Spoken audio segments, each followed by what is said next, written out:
রাজধানীর সড়কের সীমিত পরিসরে দায়িত্ব নিতে শুরু করেছে ট্রাফিক পুলিশ। গুলশান, বনানী সহ কয়েকটি মোড়ে যানজট নিরসনে শিক্ষার্থীদের পাশাপাশি কাজ করতে দেখা গেছে তাদেরকে।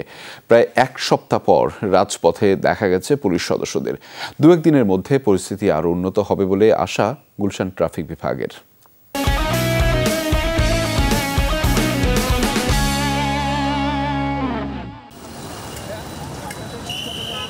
গেল ৫ আগস্ট শিক্ষার্থী জনতার গণ অভ্যুত্থানে পতন হয় আওয়ামী লীগ সরকারের।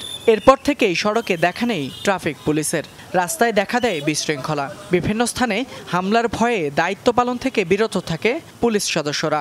সড়কে শৃঙ্খলা ফেরাতে দায়িত্ব কাঁধে তুলে নেয় শিক্ষার্থীরা। নতুন সরকার দায়িত্ব নেয়ার পর ধীরে ধীরে কাজে যোগ দিতে শুরু করেন পুলিশ সদস্যরা। দুপুরে রাজধানীর সড়কে সীমিত পরিসরে দায়িত্ব নিতে শুরু করেন ট্রাফিক পুলিশ। গুলশান, বনানী সহ কয়েকটি মোড়ে যানজট নিরসনে কাজ করছেন তারা। প্রায় এক সপ্তাহ পর রাজপথে দেখা গেছে পুলিশ সদস্যদের। ট্রাফিকটা আসলে আমাদের খুবই ইম্পর্টেন্ট একটা পার্ট, ঠিক আছে?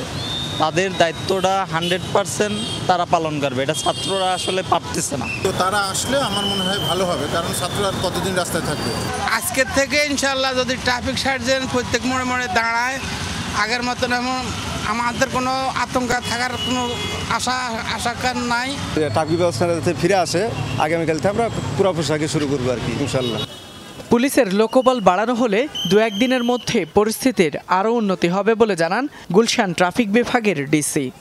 যেহেতু ছাত্ররা আছে, আমরা ছাত্ররা পুলিশ মিলে মিশে একসাথে কাজ করতে থাকবো। আমরা কালকে থেকে এটা আমাদের ডেভেলপমেন্টটা আমরা আরও বাড়িয়ে দেবো এবং গ্র্যাজুয়ালি যাতে আগামী 2-3 দিনের মতোই পরিস্থিতিটা একটা স্বাভাবিক পর্যায়ে আছে, আমাদের ফুল ফেজে আমরা আমাদের সেই ডেভেলপমেন্টে যাব।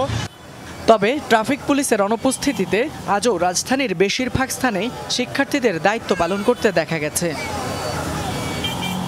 ফয়সাল মাহমুদ, যমুনা নিউজ, ঢাকা।